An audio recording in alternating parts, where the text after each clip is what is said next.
Olá, boa noite, boa tarde, bom dia, bom feriado para quem nos estiver ouvindo. Esse é o episódio número 12 do podcast Literalmente, comigo, Rafael Lima, diretamente de Lisboa, e Gabriel Benamor, diretamente da Ilha do Governador, no Rio de Janeiro. Tá na ilha? Tá no centro? Tá onde, Gabriel? Tô na ilha, Rafa, em casa. Tá na ilha. Então, deve estar amassando o cachorro com o pé para ele não latir, você que é o rei dos cachorrinhos.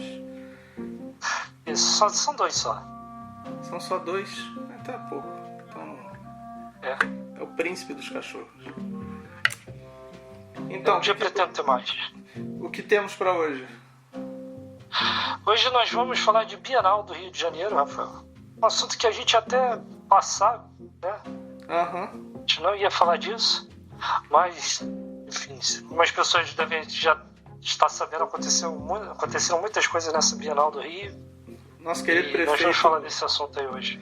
Nosso querido prefeito, por conta de uma grande imbecilidade, nos deu assunto para falar da Bienal, que já é um evento bem corriqueiro e antigo, não costuma ter muita novidade assim, mas até que esse ano bombou de forma negativa, mas com alguns resultados positivos, entre eles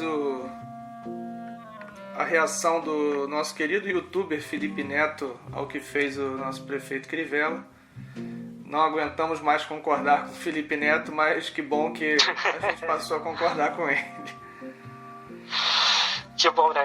Acho que é o Felipe Neto que começou a concordar com a gente, Rafael. Faz mais sentido, Bom, Rafael, como a gente vai falar de Bienal, eu tenho uma amiga, a Thaia Rocha, que foi minha colega de faculdade, e ela se especializou em cultura, ela já trabalhou no Clube de Cultura do Jornal do Brasil, tinha a revista Domingo, enfim, o Caderno B, essas coisas todas. Legal. Ela trabalhou na Biblioteca Parque também, e ela trabalhou na Bienal. Ela estava na equipe que fez a cobertura oficial do evento e achei melhor ter alguém que estava lá dentro e que foi a Bienal, né, que nenhum de nós dois foi. Sim. Para poder comentar principalmente sobre esse caso aí de tentativa de censura, né? Para quem ainda não sabe o que aconteceu, o prefeito do Rio de Janeiro, o vice-prefeito Marcelo Crivella, disse que uma mãe tinha entrado em contato com a prefeitura e reclamado de um gibi dos Vingadores em que dois rapazes estariam se beijando, mas de roupa. E aí o Crivella disse que isso era conteúdo impróprio e que fiscais da prefeitura estariam indo à Bienal para lacrar o livro. Lacrar esses livros com plástico preto e botar um aviso de material impróprio. Exato. Bem, eles não conseguiram encontrar o livro quando eles foram lá nos estandes procurar por esse livro. Também não acharam nenhum outro que eles achassem que valia a pena censurar. Engraçado que tinha muito beijo hétero, né? Exato. Que não causa estranheza nenhuma. Gente de roupa, enfim. Mas mesmo assim, o SNEL, que é a entidade que organiza a Bienal, reagiu, entrou com ação na justiça, conseguiu impedir essa fiscalização da prefeitura. Depois o prefeito conseguiu uma liminar voltando com a censura, e só no domingo de manhã é que o Toffoli, o ministro do STF, deu fim à questão, dando razão ao SNEL, né, e à Bienal, proibindo de vez a censura de qualquer material, de qualquer livro dentro dos estandes, né? E o que eu falei só para contextualizar, o que eu falei do Felipe Neto no início, a Thaia também comenta, né? Acho que a gente pode deixar ela explicar, embora todo mundo já saiba mais ou menos que ele comprou os livros para distribuir para essas pessoas. Foram 14 mil livros. 14 mil livros ele distribuiu todos ali para as pessoas que têm e para as que não têm nenhum problema com homossexualidade. Acho que a gente pode ouvir a Thaia então, né, Gabriel? O que você acha? Vamos ver, mais fácil. Melhor. Mais fácil que a gente já ouve ela falando dessa parte da censura que é bem interessante até o lado dela, porque ela estava lá na linha de frente, enfim, pode comentar melhor que a gente. Bom, primeiro, obrigada, Gabriel e Rafael, por me convidarem a falar no Literalmente. É minha primeira experiência com um podcast, né? Nunca tinha feito, estou bem curiosa para ouvir.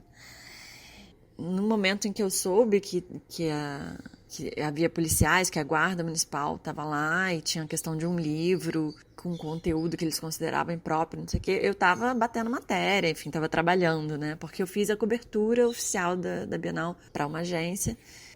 Mas chegou um grupo de policiais alegando que tinha recebido uma denúncia sobre esse livro da Marvel, né? Que é uma graphic novel. A Bienal não recuou, não aceitou em momento nenhum a censura. E isso é muito bonito, assim. Eles nem por um segundo vacilarem, sabe? Nisso, assim. Então, eu achei fantástica, assim, a postura da Bienal. Fiquei muito orgulhosa de estar trabalhando para um evento que teve essa postura, essa iniciativa. É isso. E aí, no dia seguinte, é isso. Acho que foi sexta-feira. O Felipe Neto, se eu estiver errada, bom, depois a gente vê. Mas acho que sexta-feira o Felipe Neto anuncia, a partir da cobertura, né, da repercussão disso, ele anuncia que vai comprar todos os 10 mil e depois anuncia mais 4 mil livros, enfim, exemplares de livros, de títulos com temática LGBTI. Eu tava cobrindo uma mesa que acabou tipo 12h40 e fui correndo pra lá, tinha uma fila enorme, não sei precisar número, enfim, nem ele deve saber, nem quem tava ali na hora, era muita gente, mas era uma fila muito rápida, pilhas de livros, pilhas largas, assim, amplas, de livros embrulhados em saco preto com que era o que o Crivella disse que teria que ter acontecido, que seria a lei lá, com um aviso. Eu peguei um, então deixa eu pegar para ler para vocês. Um aviso dizendo: este livro é impróprio. Um adesivo em vermelho e branco, assim, bem chamativo. Aí depois o impróprio vem embaixo: para pessoas atrasadas, retrógradas e preconceituosas. Felipe Neto agradece a sua luta pelo amor, pela inclusão e pela diversidade. Muito legal de ver, de participar, e todo o meu respeito e minha admiração ao Felipe Neto está sendo atacado por algumas pessoas, enfim, dizendo que ele está querendo roubar o protagonismo, sendo um homem branco. Eu discordo, eu sou feminista, sabe? Super acredito em lugar de fala, mas eu acho que ele é um cara branco, com muito dinheiro, que ele ganhou sendo youtuber, né? Até onde eu sei. Enfim, até onde eu sei, hétero também, é um cara que né, seria o opressor, vamos dizer assim, o cara que está no topo da cadeia alimentar da sociedade. E usou desse espaço que ele tem, dos holofotes que ele tem, né, de toda a influência dele, a visibilidade, para fazer uma coisa que não pouca, mas assim, sim, ainda é muito pouca gente nessa situação, de homem branco, hétero, né, rico, faz, que é dar voz à causa de uma minoria, que até onde eu sei não é dele, ele não é parte dessa minoria. Então, eu achei muito bacana, sim, acho que as pessoas estão over problematizando, sim, sabe?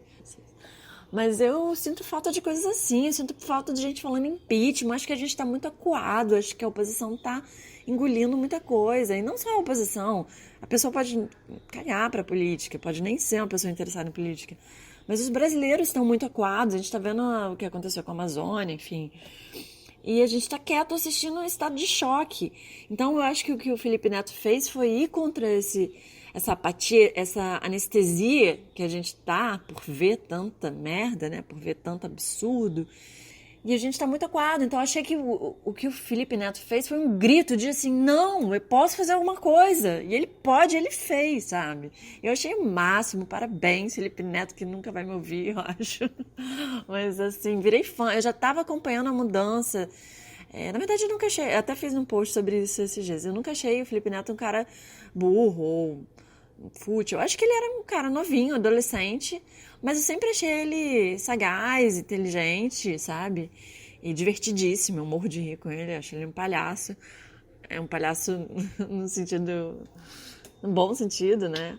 E eu acho que ele está evoluindo muito, tá estudando, tá se abrindo, que é o que, poxa, as pessoas deveriam fazer. Levantaram, acho que o vídeo em que ele foi homofóbico lá atrás e, caramba, ele evoluiu, sabe? Eu já reproduzi o machismo de formas horrorosas, que dão vergonha, mas que bom que me dá vergonha, sinal de que eu evoluí, né? E aí aí com esses livros em mãos, no fim da tarde, não sei como foi orquestrado, porque eu só vi a galera, só vi acontecendo, né? No fim da tarde pra noitinha, assim, era 7 de setembro, né? Então a manifestação estava marcada por isso também no sábado, né?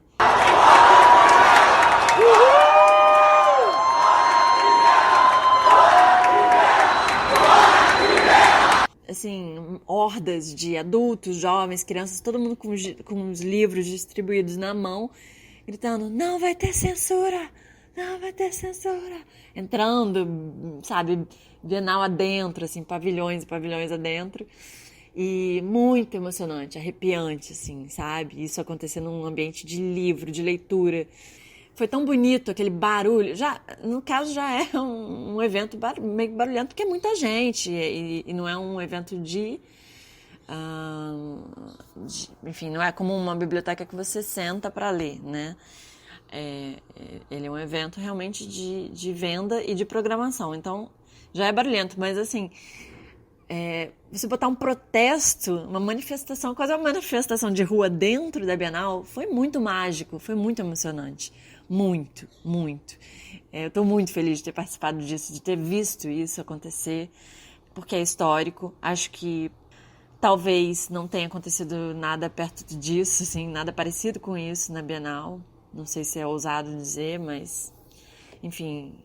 não tem notícia, tá? Posso estar errada, mas assim, é tão fantástico, tão inédito, né? Até porque isso, assim, a nossa geração não tá acostumada com... Né? A geração anos 90, anos 2000, não tá muito acostumada com censura, né? A gente não viu a ditadura, a gente não... Então, é chocante isso tá acontecendo em 2019, né? Bom, Gabriel, a gente ouviu aí a Thay, sua amiga, é bem interessante o que ela fala, enfim, porque realmente, de fato, em nenhum momento eles deixaram que o prefeito crescesse em cima deles, né? A reação das pessoas também, enfim, de todo mundo, né? De toda a comunidade, enfim. Sim, de todo sindicatos, mundo. Editoras, As editoras até nas redes sociais todas compartilharam ali o mesmo texto, dizendo que... Aí, tua cachorra acordou, hein? E é interessante o que ela fala sobre a Bienal, isso de que em nenhum momento eles deixaram com que o bispo que, enfim, finge que governa a cidade, crescesse para cima do assunto. A própria população reagiu de forma veemente contra o que aconteceu, essa censura, né, que tentaram fazer com esse livro, espécie de censura. E isso é bom, né? Mostra que as pessoas estão atentas a esse tipo de opinião que em nada agrega e só exclui, né? Bem, Rafael, e o pior é que a cidade está cheia de problemas, né? O Crivella faz uma administração desastrosa aqui no Rio de Janeiro. Uhum. As pessoas que não conhecem, a gente teve o túnel acústico, que é um dos túneis mais importantes da cidade, caiu um pedaço do túnel esse ano.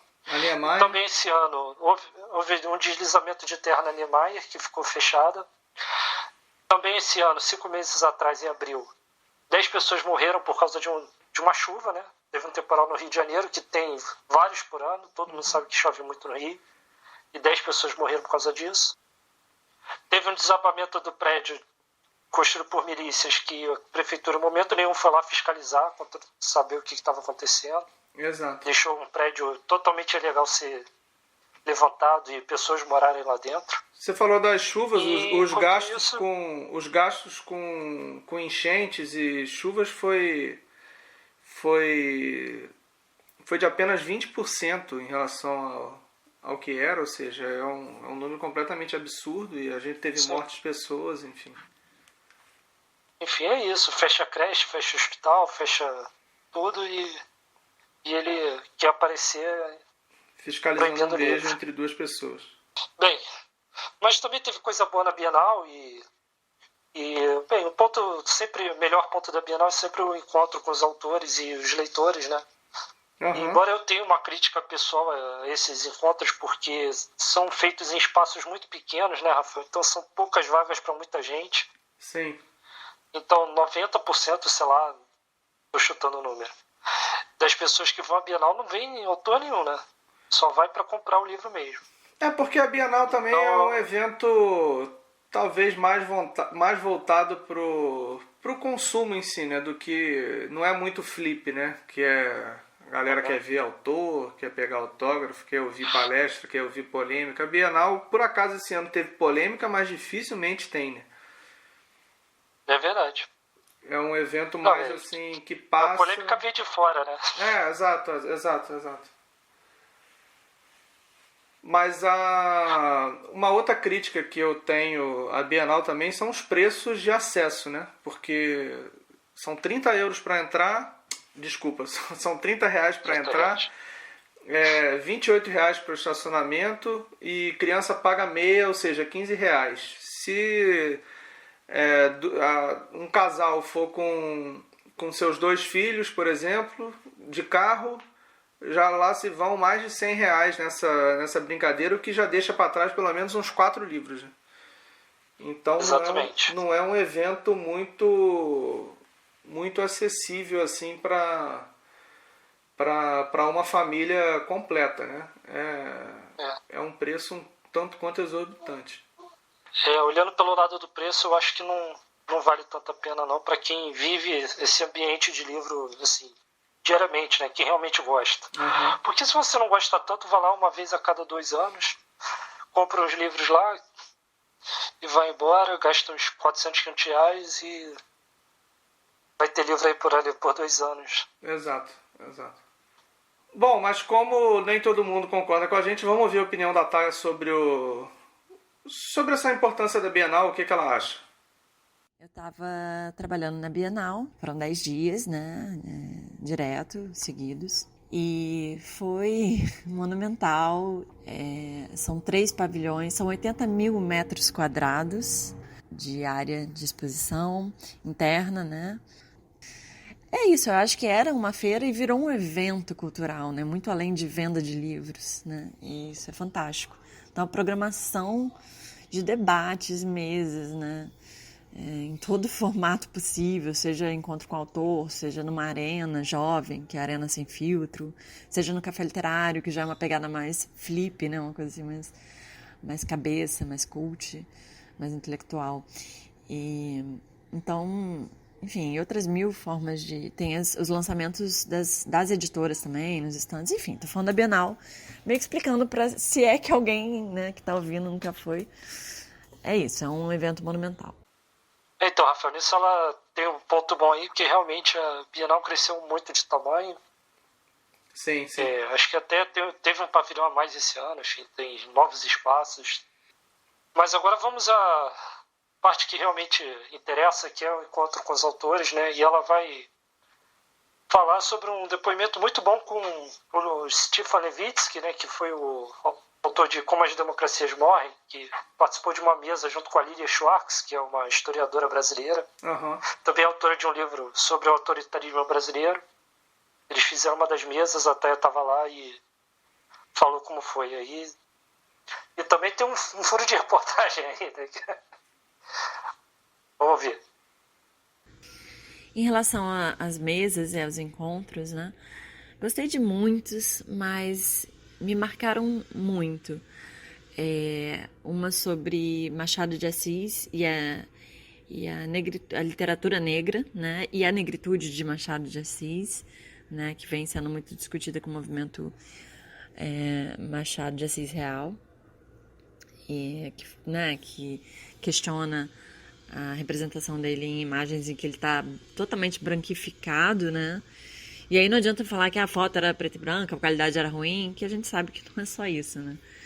E é uma mesa maravilhosa, com a Conceição Evaristo, que dispensa apresentações, com o José de Almeida Júnior, finalista do Jabuti 2018 e tal, ganhou o prêmio Sesc, né? E aí foi a grande surpresa que eu não conhecia, grande novidade para mim que eu não conhecia, que era o Eduardo de Assis Duarte, né, que ele é professor da pós-graduação da FMG e é coordenador de um site chamado Literafro, sobre literatura afro-brasileira. Ele estuda Machado e vários outros. Coordena um grupo de pesquisa que chama Afrodescendências na literatura brasileira, etc. Esse cara interessantíssimo, maravilhoso, e não só brilhante e tudo, mas muito carismático, sabe? Bem aquele professor foda, assim, que você tem, sabe? Que te marca. E eles deram uma aula, né? Especialmente a Conceição e o Eduardo. Eles deram uma aula e caramba!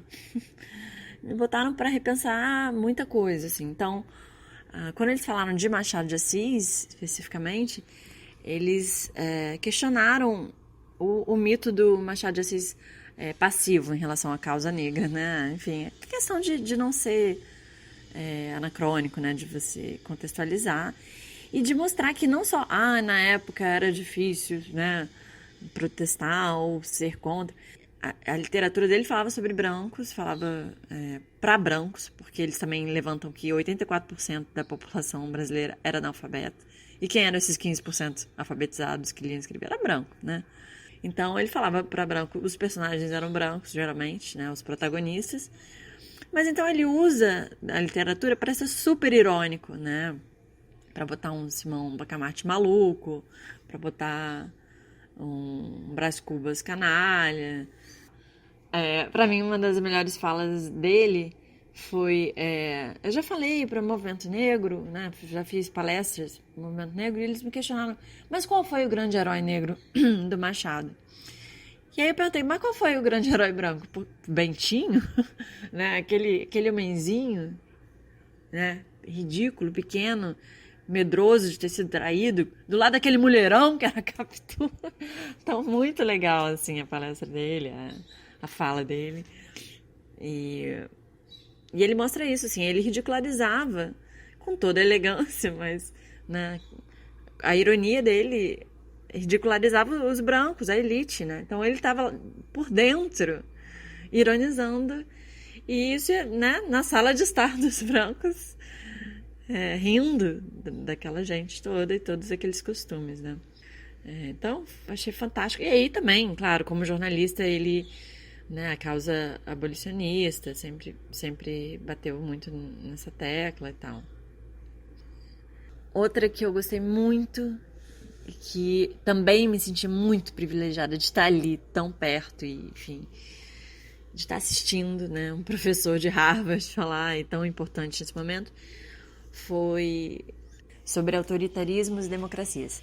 E tinha a presença da Lilia Schwartz e do Steven Levitsky, que é o cientista político americano, professor de Harvard, que escreveu Como as Democracias Morrem, né, em que ele faz uma análise do cenário Trump, né, nos Estados Unidos, e tem muitas semelhanças com a nossa história com o Bolsonaro, né.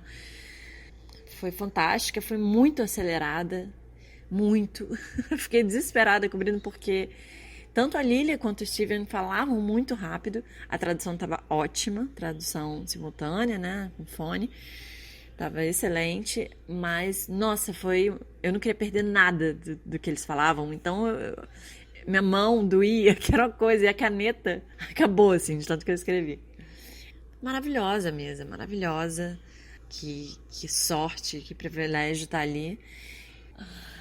No final eu entrei na fila para pegar o autógrafo do Levitsky, porque eu tinha o livro, e ainda fiz mais uma pergunta para ele. Falei, no livro você, até contei isso num post no Facebook, no livro você cita 4 pontos, né, para identificar um governo, um governante autoritário, e o que você sugere quando o governante atende a todos esses requisitos. E aí ele fez uma cara assim de caramba, tipo, difícil, né, responder isso, porque ele também tem uma responsabilidade, não pode sair falando impeachment, né, por aí, imagina. Mas o que eu queria ouvir era isso, impeachment. Mas ele disse, aí ele falou, o ideal seria ter evitado a eleição, né?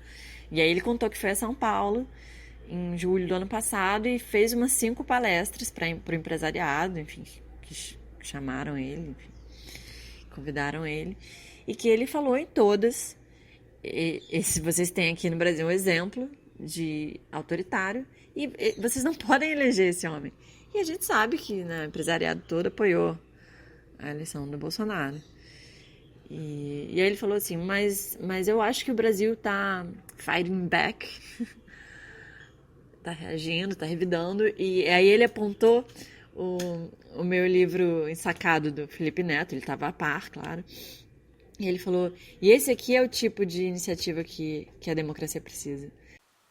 Bom, a gente ouviu a Taya. Você chegou a ler o livro do Levitsky? Levitsky? Não, mas eu ouvi falar muito bem. É bem bom, eu li ano passado.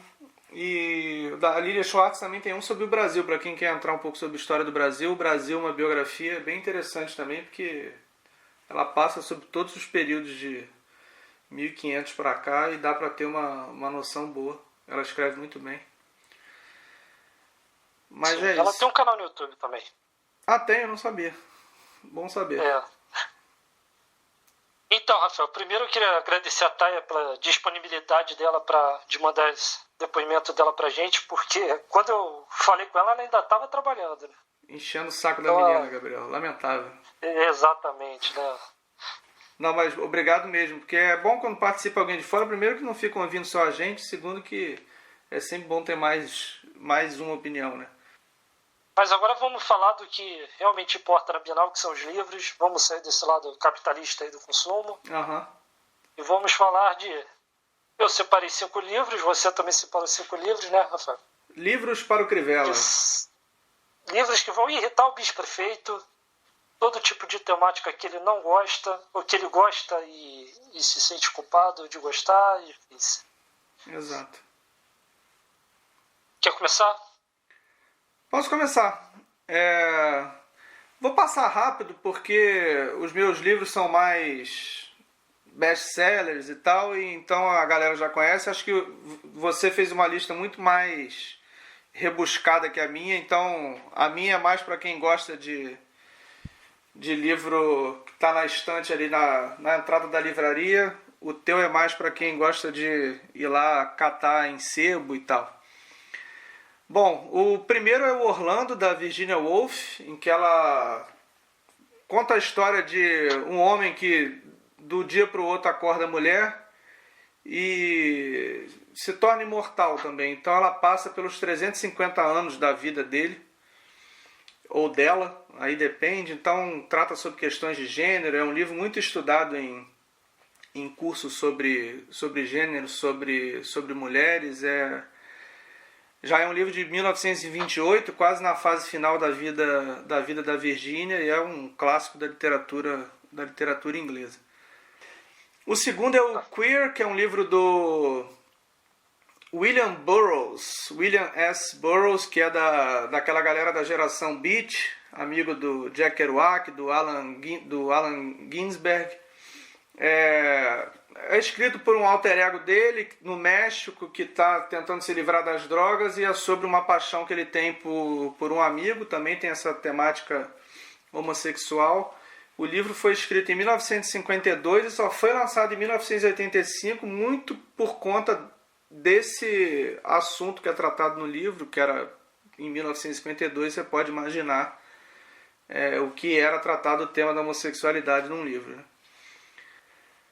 O terceiro, Gabriel, é a biografia da Rogéria. Foi atriz, cantora, transformista, foi escrita pelo Márcio Pascoal, foi lançada, se não me engano, em 2015. E, enfim, trata dos 50 anos de carreira dela, ela que morreu em 2017. E ela fez vários filmes de cinema brasileiro, trabalhou em TV, participou do programa de Chacrinha, uma figura mítica da TV brasileira e acho que conhecida de quase todo mundo que acompanhou aí a TV brasileira desde que ela existe, né? A minha quarta indicação é um livro bem badalado no último ano, é o Call Me By Your Name, é o Me Chame Pelo Seu Nome, que é do André Anciman, é o primeiro livro dele. E esse livro foi para o cinema há 2 anos e foi indicado ao Oscar, foi indicado ao Oscar de melhor roteiro. O roteiro foi escrito pelo James Ivory, que é um baita diretor, acho que ele já estava com seus 85 anos quando ele escreveu esse roteiro. E o livro trata da história de amor entre um homem mais velho e um rapaz de 17 anos na Itália. Fala sobre essa descoberta da sexualidade. Enfim, é um livro muito bonito, muito bem escrito.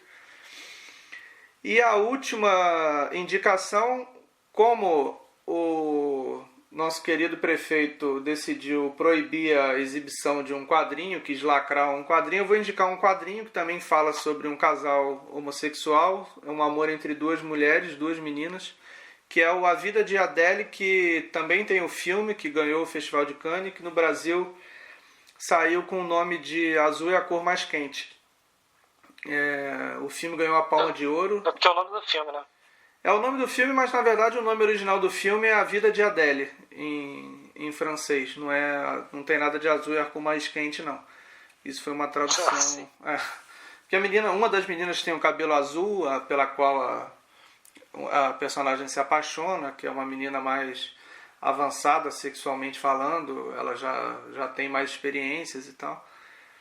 E a menina tem o cabelo azul e no Brasil decidiram colocar esse título, mas o título original mesmo é A Vida de Adele. Pois é, que em inglês também tem esse título. Blue is the Warmest Color. Ah, tá, não sabia que... Então, provavelmente o Brasil trouxe do inglês. E são esses as minhas indicações. Eu até tinha separado mais uns aqui, mas aí a gente coloca na lista do Facebook para eu fechar nos 5, para não roubar. Pois é, eu também achei um monte de livro aqui. Tive que escolher os 5 no final. Mas a gente coloca foto aí, que a ideia é fazer os livros circulares mesmo. Né? Sim. Todo mundo conhecer. Bem, Rafael, minha lista, embora você tenha dito que são livros de sebo aí, livros que tem que cavucar, eu acho que não. Eu acho que todos eles fizeram algum sucesso na época que foram lançados. E agora andam um pouco esquecidos, mas eu acho que vale a pena lembrá-los, todos eles. Ah, não, mas livro de sebo vale a pena lembrar sempre. Não, eu falei, mas... como já diz o pessoal do... No bom sentido. Como já diz o pessoal do Estante Virtual, livro novo é livro que você ainda não leu. Exato. Concordo muito. Bem, vamos lá. Sem mais delongas. O primeiro livro é um livro mais recente, é o Amora, vencedor do Prêmio Jabuti 2016 na categoria Contos. É um livro que vai tratar de relacionamentos entre mulheres, né, relacionamentos homossexuais. E é um livro, como é um livro de contos, né, ela tem vários tipos de mulheres, vários tipos de relacionamentos. Então eu considero esse livro bem completo. E você vai perceber que, embora tenha particularidades, né, mas a maioria das questões são questões que existe um relacionamento entre homem e mulher, mulher e mulher, homem e homem, enfim. São questões humanas, não são questões de gênero ou de escolha, preferência sexual, enfim. Uhum. E é um livro super bem editado, super bonito também, da Não Editora. Minha segunda escolha é um livro de poesia. A gente nunca falou de poesia aqui nesse podcast, Rafael. Por incompetência minha, eu não me sinto capaz de comentar poesia. Por incompetência nossa. Eu não... Eu até leio, mas eu não sei avaliar. Eu também. Eu sei quando eu gosto e quando eu não gosto, mas por que eu não sei explicar. Exato, é igual campeonato de ginástica.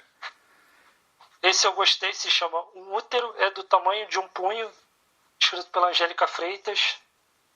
Saiu pela Kozak Naif, mas eu acho que já tem edição da Companhia das Letras já, também. E ela também vai citar de várias questões femininas nesse livro, Rafael, incluindo aí relacionamentos homossexuais. Uhum. E, enfim, também é um livro extremamente ácido, assim, o humor dela é muito debochado, é corrosivo até. Então eu achei assim, um livro incrível, que eu recomendo para quem gosta. De ironia, para quem gosta de poesia e para quem gosta de ironia. Bem, Rafael, meu terceiro livro é o Sérgio Y vai à América, livro de Alexandre Vidal Porto. Ele é um livro bem rapidinho de ler, a leitura flui bem. Ele tem um pouquinho menos de 200 páginas, umas 180, 190. E, enfim, conta a história de um analista, né, que tem um paciente, que é o Sérgio Y. Uhum. E ele, do nada, o Sérgio Y deixa a terapia, some. E aí ele vai depois descobrir que o Sérgio Y foi para os Estados Unidos. Ele resolveu trocar de gênero, né? Fez a cirurgia de transição, fez o tratamento hormonal, tudo. Então ele se tornou uma mulher transexual. Mas, enfim, o livro tem a história dela, tem um final trágico, então o médico fica na dúvida, será que ele ajudou ou não ajudou esse paciente? Quer dizer, embora tenha vivido anos felizes, foram poucos anos, ele fica nessa questão aí. É um livro bem legal também. O meu quarto livro é A Linha da Beleza, livro de um escritor inglês de nome difícil chamado Alan Hollyhurst. É difícil mesmo. Rolei a língua toda aqui. Bem, fala a história de um jovem que vai conviver ali na alta sociedade da Inglaterra nos anos 80, vai tratar de... Também é um jovem homossexual, né? E vai tratar muita hipocrisia do que é aceito e do que não é aceito nessa alta sociedade inglesa. E como todo livro sobre questões homossexuais na década de 80 vai falar sobre AIDS, isso não é um spoiler. É como botar um livro na década de 60 no Brasil e falar de ditadura militar. Todo mundo já sabe o que vai acontecer, né? Bem, Rafael, o quinto livro é o Caderno Rosa de Lori Lamb, da Hilda Ilst. E esse é o livro mais complexo de todos, na minha opinião, porque trata de um tema extremamente difícil, que é a pedofilia. Uhum. E esse realmente não é um livro para menores de 18, né? Seja de idade física ou mental. O livro é um diário de uma menina de 8 anos, 9 anos mais ou menos, que se prostitui. Os pais obrigam ela a se prostituir, né? Uhum. E ela gosta, assim, né? Meio que não vê nenhum problema nisso, não entende o que está acontecendo exatamente. Então, assim, ela descreve as coisas de um jeito super inocente, as coisas mais cabeludas. Pesado. E por que eu estou indicando esse livro? Porque justamente a pedofilia é um tema que faz parte da nossa sociedade, né? A gente nunca sabe quando que isso vai acontecer ao redor da gente. Né? Exato.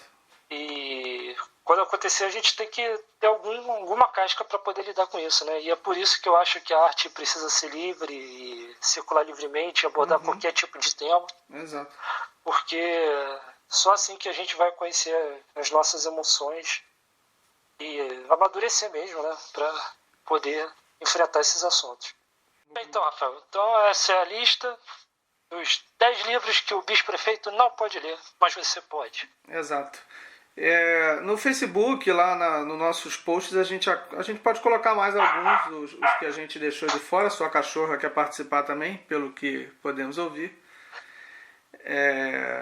Gabriel, só vou encerrar aqui rapidinho com a shortlist do Man Booker Prize, que é um dos prêmios aí mais importantes. Finalistas. Com os finalistas, exato. Bom, vamos lá. A Margaret Atwood está com The Testaments, que é a sequência do Conto da Aia, do Handmaid's Tale, que em Portugal seria a sequela de O Conto da Aia. Lucy Ellmann com Ducks, Newburyport. Bernardine Evaristo com Girl, Woman e Other. Shigozi Obioma com An Orchestra of Minorities. Salman Rushdie com Quixote. E Elif Shafak com 10 Minutes, 38 Seconds in This Strange World. A lista escrota, porque tem a palavra girl e world, que são as palavras mais difíceis de se falar em inglês. Eu só conheço o Salman Rushdie e a Margaret Atwood, não sei se você conhece mais alguém. Mas enfim, esses são os indicados aí pro prêmio. Se não me engano, o resultado sai dia 14 de outubro. outubro, mês do Nobel. Deixando a lembrança aqui que Vamos fazer episódio de apostas de Nobel, Rafael? Em breve teremos um episódio. Pode até ser o próximo, hein, Gabriel? Não sei o que você acha. Vamos fazer então. Então, O próximo a gente já prometeu ler alguns livros aí, mas até o final do mês a gente faz então. A gente pode mudar de ideia também, a gente que manda nessa porra, então não tem problema. Bom, é isso. Espero que tenham gostado. Leiam os livros da nossa lista, se quiserem, mas as indicações são bem interessantes. Então... Sim, lembrando que a gente vai deixar nas nossas redes sociais, que nós temos várias e somos muito ativos. Exato. A gente está no Facebook como Literalmente Podcast, no Instagram também, e no Twitter é um pouquinho diferente, é Livros Podcast. Só pesquisar a gente lá, que a gente coloca o link, coloca tudo.